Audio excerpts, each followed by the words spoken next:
Welcome to Accounting Year YouTube channel. Hello. Today we're talking about fixed asset movement schedule. Now the first thing you need to understand about fixed asset movement schedule is that it's a requirement by the standard as IFRS to prepare a movement schedule in your financial statements. Most times if I had auditors in your company come to visit you, your year-end audit, they require one of the things they require from you is your movement schedule.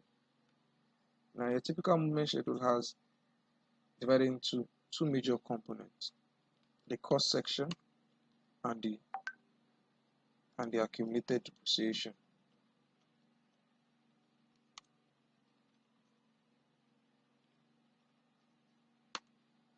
Now within each section you will now have other subsections.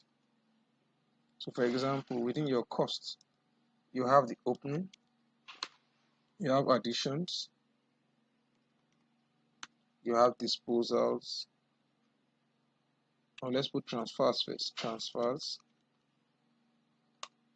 you have disposal, right? And you have your closing. You have something similar for your accumulated depreciation.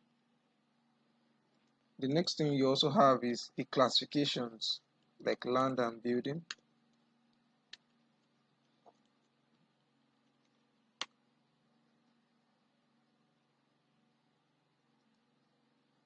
furnitures and fitting. You can have a category like computer equipment. You can also have a category like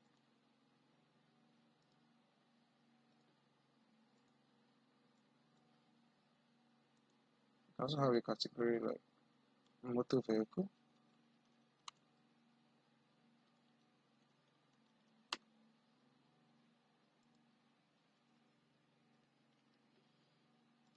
Yeah.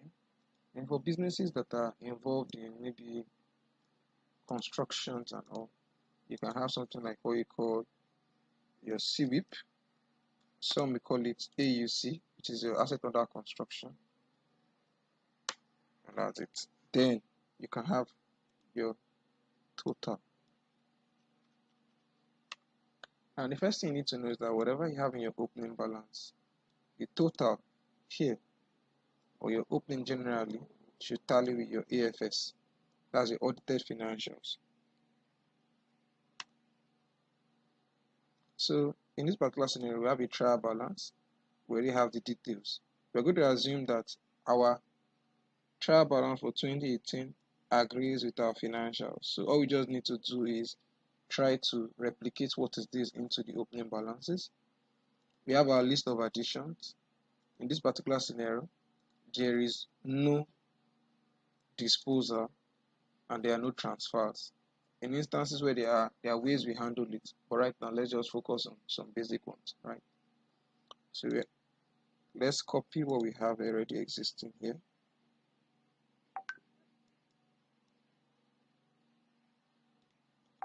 And take it to the movement schedule sheet.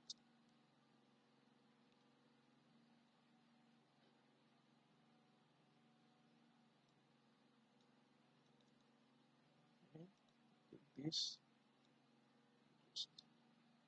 Now in here, transfer disposal, instead of addition you say depreciation for the year or charge for the year.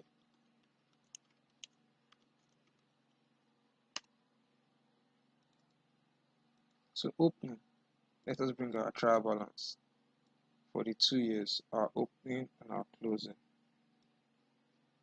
Yeah, so our movement schedule.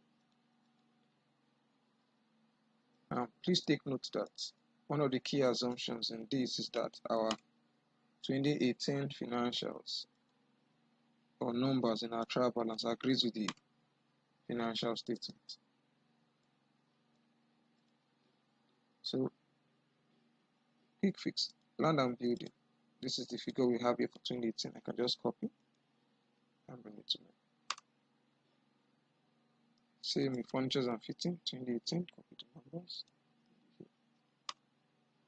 Computer equipment, have it here. Motor vehicle,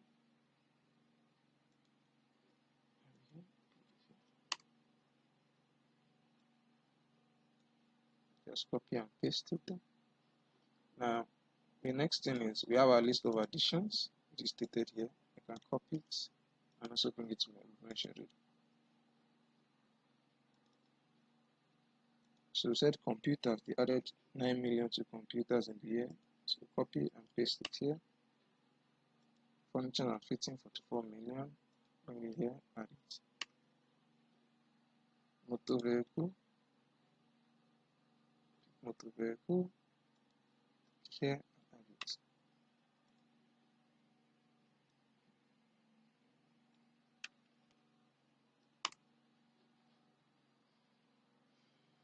Plant and machinery, okay, so we didn't have that category, so let's create a category. Plants and machinery.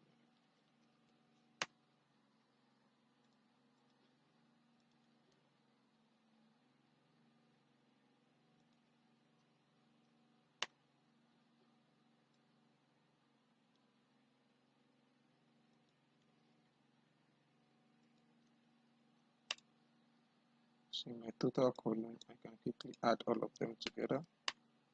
Using my Alt and equals to key, I can drag this down all the way to my closing balance. Yeah. I can highlight all this, close it like this.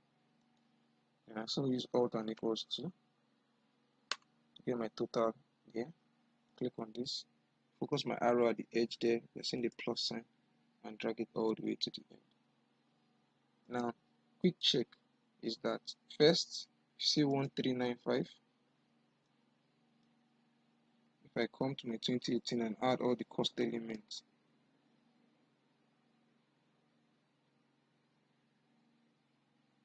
okay, so 552. We have 5 elements.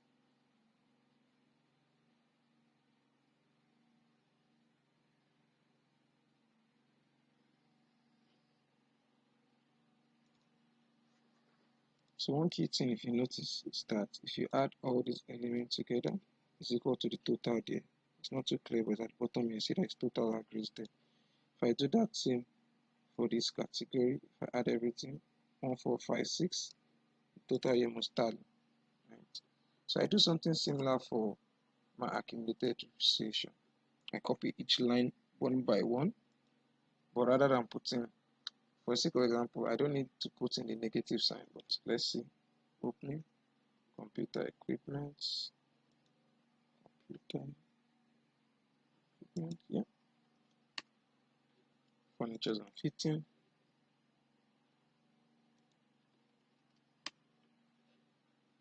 land and building,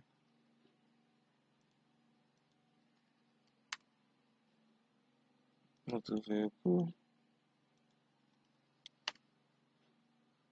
plant and machinery, copy here, closing balance here. My chart for the year is basically my depreciation. So usually from the trial balance, I can also get that. So I go to the line where we have depreciation.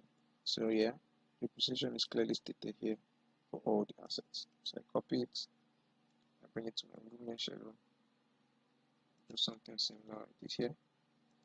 So land and building, copy, land and building. Let me bring it closer for clarity.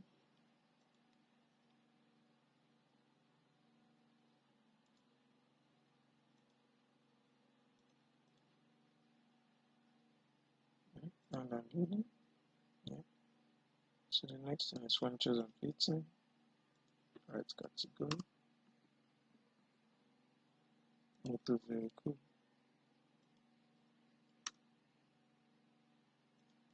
Plant and machinery. Computer equipment. So because of my opening is negative, I charge for the year because we know depreciation will increase my closing. Let me turn it all to negatives. And this doesn't matter, you can leave it as positive values, as in all of them, and within accumulated depreciation. The major thing is knowing how to apply them properly. So you've gotten this, so I can drag this all the way down to closing. I can come to my closing and press Alt equals 2. I get my closing here, and I can drag this all the way down, and I have for all of them, and I have my closing accumulated depreciation. So I can create 2 columns next, which is like a summary of what I have done.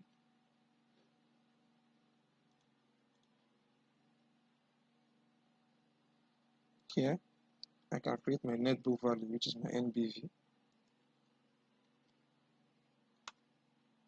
I have my opening NBV and my closing NBV. My opening NBV is basically this opening plus this, right? So I can click on this, the edge there, drag it all the way to the end. I'll do the same for closing NBV plus this, and close to the end. I can also drag it to the end. Now, the first thing, quick check to see if we're gotten it right, is to check our balances. So 936, 936, right? So we agrees. Closing also agrees with this. Now, this is just basically how your simple movement schedule should look like. I hope you enjoyed this. Thank you.